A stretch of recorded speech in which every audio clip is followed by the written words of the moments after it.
Ketika investor smelter diberi insentif super royal, misalnya berupa pembebasan pajak atau tax holiday selama 12 tahun. Meskipun insentif tersebut hanya bisa dinikmati oleh investor dengan modal di atas 25 triliun, namun bukan karena kita anti tax holiday, tapi pengawasan pemerintah terhadap kebijakan itu tidak akan ketat. Jadi membuat investor Tiongkok tadi pasti mengakali negara Indonesia. Kita urai satu persatu. Mengapa tidak ketat? Backup penguasanya terlalu kuat. Sejauh ini terdapat informasi PPh Badan tidak bayar, nol besar. Ini membuktikan tidak ada yang mengawasi sesudah diberi tax holiday tersebut. Selama ini dinikmati oleh para invader sumber daya alam tersebut. Karena nikmat sekali fasilitas yang pemerintah berikan, rasanya, feeling saya ya, 3 tahun setelah beroperasi investor Tiongkok di Indonesia, mereka sudah break even point, balik modal, dan keuntungannya setelah itu puluhan triliun. Logika perhitungannya. Dan ini pendapat pribadi ya, mesin-mesin dan investasi itu di markup agar nilainya lebih dari 25 triliun sehingga dapat tax holiday. Aslinya walau alam. Kalau saya sebagai investornya, karena saya mirip dengan mereka, paling top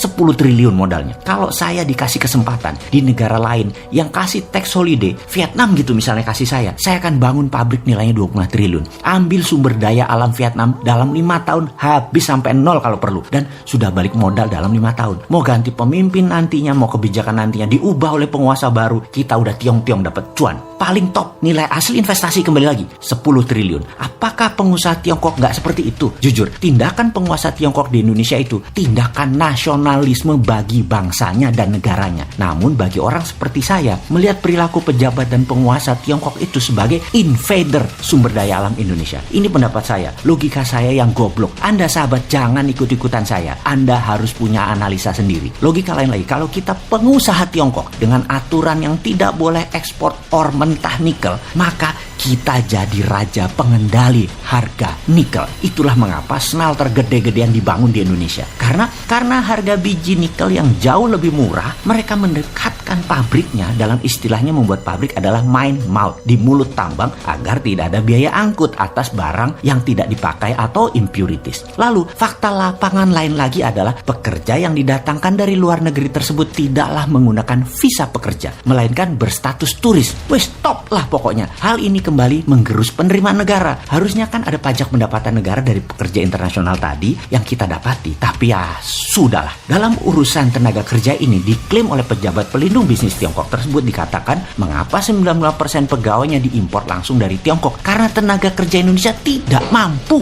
Wih, kok pejabat menghina dan merendahkan bangsa sendiri, tidak dihujat atau tidak dicopot ya jabatannya? Apa karena sponsor buzzer dia itu ya? Atau karena dia serba bisa? Dia bisa merangkap banyak pekerjaan dan banyak jabatan. Super canggih dia. Bahkan jabatan menteri mah kecil buat dia. Gubernur, bupati, wali kota, panglima, pangdam, danrem, pemadam kebakaran, Baywatch, penjaga pantai. Kalau dicopot dia bisa gantikan. Hebatlah orang ini. Lalu ada hal yang saya pribadi masih kepikiran. Asli kepikiran kalau saya mengandaikan saya adalah pengusaha Tiongkok. Saya pasti hanya akan buat smelter pembuang impurities. Saya tidak akan buat pabrik refining atau pemurnian nikel. Nggak akan. Smelter itu difokuskan hanya ambil bahan baku alam yang paling top, nikelnya 2%, di mana kebanyakan 1,6%. Lalu mereka akan bakar dalam tanda petik agar membuang bahan-bahan yang tidak diperlukan. Jadi dalam 1 ton output produk, bukan 1 ton nikel, tapi 1 ton tersebut nikelnya hanya 25% kandungannya. Sehingga masih belum dikategorikan nikel agar pajaknya bukan pajak nikel. Apa kayak dikasih nama nikel oxide, nikel ore, karena 75%-nya bukan nikel. Karena mereka butuh yang 75% ini. Ada ferronya, ada litiumnya, ada banyak deh. Sama seperti dalam video sebelum ini. Pabrik smelter koper di Gresik tidak akan keluarkan koper murni 99,9%. Juga goldnya 99,9%. Karena berakibat keluar juga goldnya, platinumnya, tembaganya. Nggak bakal. Jadi apa yang mereka lakukan? Mereka hanya buat anoda slime saja. Jadi dibayar pajaknya bukan finish product. Jadi kalau kita nih pengusaha Tiongkok yang nasionalis, maka ngapain kita buat refining di Indonesia? Keluar nikel 95%. Ngapain keluar litium? Ngapain keluar ferronya? Pabriknya juga harus ada abadi di Indonesia. Nggak bakalan, karena stok kita kan mau dikeduk abis-abisan dalam 10 tahun ke depan. Ngapain pabriknya abadi? Yaitu pabrik refining. Pastinya ini cuman buat keduk sumber daya alam Indonesia. Ini pasti yang tidak diperdulikan oleh banyak rakyat karena sudah ditutupi buzzer dan ditutupi media mainstream bahwa nggak apa-apa SDA dikeruk sampai habis dalam 5 tahun ke depan, dan pabrik smelternya dicitrakan itu baik buat negara. Wes itulah yang kita tahu saat ini. Yang kita tanya kemudian, bener terbaik buat negara. Mana bukti setoran pajaknya? Kembali kalau kita jadi pengusaha Tiongkok, kita buat smelter hanya pembuang impurities, pabrik pemurnian tetap di Tiongkok. Pokoknya main cepat aja yang di Sulawesi. Bener kan kira-kira bayangan kita ini? 10 tahun, itu tinggal 4 tahun lagi. 2 tahun lagi BEP, 2 tahun full gaspol gigi 5 puluhan triliun sedot. Pejabat baru 2024, keras terhadap sumber daya alam, mereka cabut dari Sulawesi. Sudah ambiar bonyok tuh sumber daya alam. Mungkin sudah tidak mineable atau tidak layak ditambang. Bukan habis depositnya, tapi rusak karena cara nambangnya yang aneh. Mereka yang lakukan adalah namanya brutal mining. Hajar yang paling cepat dan paling besar kandungannya di permukaan saja. Yang agak dalam dan kecil kandungannya, kalau cara tambangnya benar, tetap bisa ditambang sampai habis. Namun cara mereka saat ini kalau kita lihat nambangnya, karena waktu kepepet, stok apa aja disikat cepat. Tapi ini kan pengandaian ya. Kalau kita jadi pengusaha Tiongkok, kalau kita pengusaha Indonesia di Vietnam yang dapat fasilitas tax holiday 2%,